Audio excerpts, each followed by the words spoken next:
everyone, and welcome to another episode of Let Us Argue, where I hop onto the internet, I accept your hot takes, your unpopular opinions, your toughest questions, and I respond to them in this video, and the next video, and the next video, and the next video, and the next video, and the next video, and the next video. Joji would probably not be making any big waves right now if it weren't for his already established Filthy Frank fan base. Honestly, while George Miller has seen a lot of success under the Joji name, his past with Filthy Frank and his YouTube content could have easily blown up in his face in the midst of this very delicate transition from YouTube meme lord to a full-time, moody, sad R&B guy. Art criticism in and of itself should be considered art. I think there's certainly an argument for this, and it's not just my opinion. Look at the one and only Oscar Wilde, who actually wrote a piece about just how great criticism is. In fact, he felt it was actually kind of cooler than art itself. But, I see critique of art, any kind of art, as communication, and I think communicating well is certainly an art. Being able to deliver ideas in a clear and understanding or an entertaining manner, persuade people, that's definitely something that a lot of forethought goes into. It's certainly an art, and by way of that, I think criticism can be an art. So there you go. Quality Control, the label, is responsible for the downfall of artists like the Migos, Yachty, and Lil Baby to an extent. I don't know if you could really say that they're responsible for their downfall because, all these artists are still relatively hot right now, and Quality Control has certainly had a major hand in keeping them popular. But maybe what you're talking about is like an artistic downfall, and if what you're saying here is that Quality Control is a popular music label that wants to make money, so maybe they encourage their artists to stick to super trendy sounds, that's probably true. It's the music industry. The League of Legends K-pop song is actually very enjoyable. Yeah, it's not that bad. It's pretty catchy. A lot of the lead vocals are pretty fun and sassy. The beat hits hard, and the music video is pretty colorful as well. It's like the League of Legends answer to Gorillaz. For an album that came out in 2018, The Daughters did no progress in noise or even hard rock. It's honestly overrated garbage made by posers who try and hide their lack of skill on instruments by going harder and dabble in distorted misadventure. The poser insult is such an old, tired insult that literally means nothing. It's just an attack on an artist's authenticity, and how does that even apply in the case of Daughters? Like, what are Daughters trying to be that they're not on this record? Just a bunch of friggin' old guys in a noise rock band? And yeah, I guess you could say the new Daughters record, it's not the most innovative noise rock album of all time. Certainly one could argue there's shades of some Nine Inch Nails or some Liars and a whole host of other industrial and noise rock bands that came out during the 80s and 90s. But pretty much Daughters have twisted that into their own sound, and they're killing it with it. Why being so negative, bro? Why being such a negative man, bro? This is horrible. What the fuck? I can do this. Don't know what to say. I don't understand your beef with Hiatus Coyote. I think you undervalued their music in Choose Your Weapon review and fail to give credit to their sound's influence when reviewing major records they've been sampled in. Anderson .Paak, Kendrick Drake. Look, if Hiatus Coyote has been sampled on a major record and I didn't really bring that up in my review, maybe it was just because I didn't think it was all that relevant to discussing the track. I don't explain every single sample I hear in every single song. But on top of that, my beef with Hiatus Coyote stops and ends at the fact that I don't really care for their music all that much, and that's it. And if you want to know why I don't care for their music that much, you have to watch my review of their record and listen to the words that are literally coming out of my mouth. And on a final note, I'm not really here to review this group's or any group's influence per se. Like, if you have an influential record and people are sampling you or copying you, that's totally cool. But for me, it doesn't really factor in whether or not I like your music. If it did, then all of the most popular and most influential and most referenced artists would always get the most positive reviews, and all of the most obscure and unknown artists would get the most negative reviews. Ariana Grande is making songs that reference Mac Miller simply for publicity and money. She has a monopoly on his death and will continue to. Jeez. listen, Ariana Grande, I think, is completely within her right to make songs about her own personal experiences and feelings because that's what she does as an artist.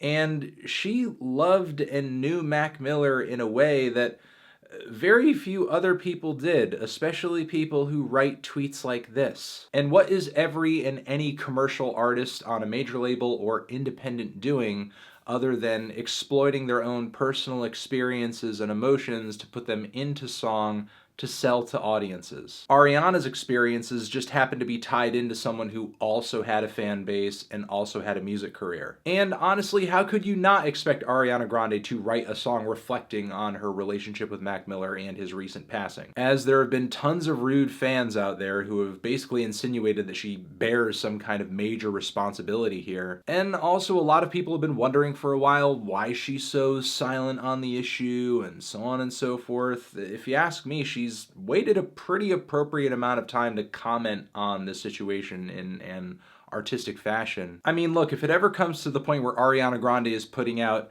Mac Miller is Gone and I Loved Him, the album, parts 1 through 6, then I will see what you're saying here. Yeah, it's really exploitative, but as of right now, I think she's doing what most people would expect her to reasonably do.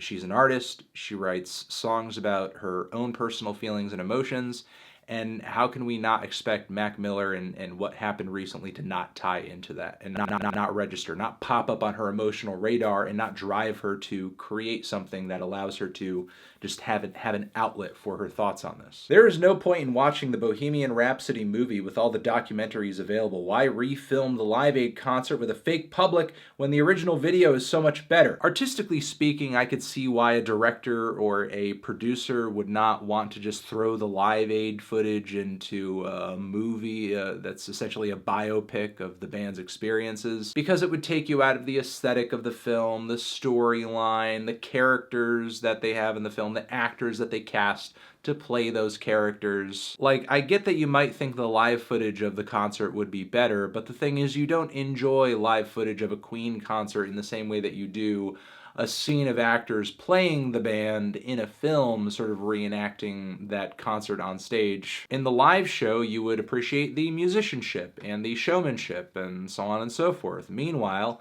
in the film, you're enjoying that scene, hopefully, if it's not bad. You're enjoying it for the storyline, what it adds to the narrative of the film. One's first exposure to an artist they like will typically end up being their favorite release, even if it's not that artist's commonly accepted best project. Yeah, there's certainly some projects out there like that for me, like Tom Waits' Real Gone.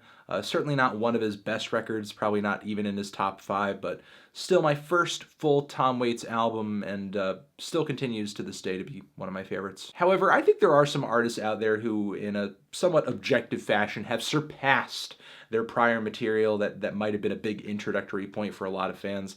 I don't think you could find a lot of people online who would say, oh yeah, bro, Section 80 is way better than Good Kid, Mad City. Section 80 is way better than To Pimp a Butterfly, bro. Simon and Garfunkel are the original 21 Pilots. Yeah, I mean, if you totally ignore musical style and substance and songwriting ability, yeah, 21 Pilots are two guys who make popular music within the era of popular music they exist in, just like Simon and Garfunkel. A lot of the detractors of math rock, jazz fusion, and prog hypocritically put it off as soulless wanking.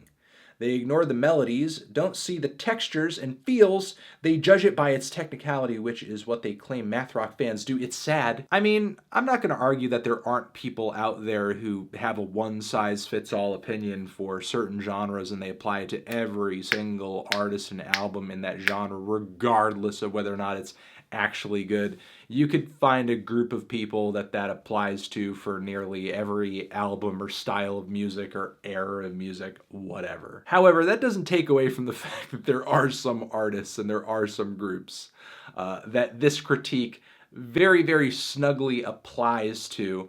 Not only that, but these characteristics that you're talking about here can be kind of annoying and pervasive and cliched within these certain scenes of music. And you know what? There are terrible artistic cliches plaguing most popular music genres out there. It's just kind of a matter of what tropes or copied and copied and copied ideas certain genres are using as a crutch, I guess. For math rock, it's soulless, needlessly technical, noodly wankery. For other genres, it's something else. The music from Sunday Mass slaps, regardless of your beliefs. I think it matters what Sunday Mass you're attending. I think there's a lot of great old school, old-timey, gospel-style country music that's pretty fantastic. I think there's a lot of great Baptist gospel and soul music that's really amazing as well. I do have a soft spot for that stuff, so there's quite a bit of great worship music out there, no doubt. Frank Ocean is just Morrissey for the Snapchat generation, in a good way.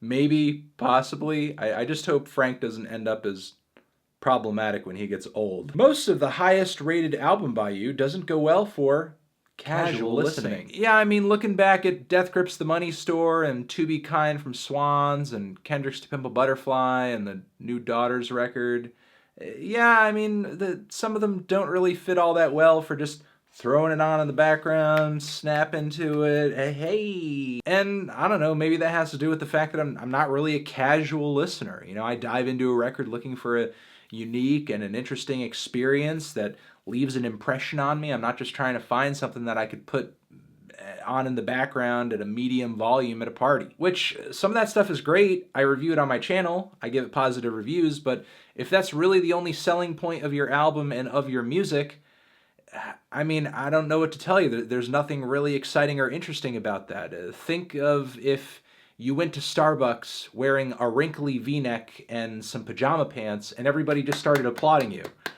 Whoa, dude, that's a tight fit.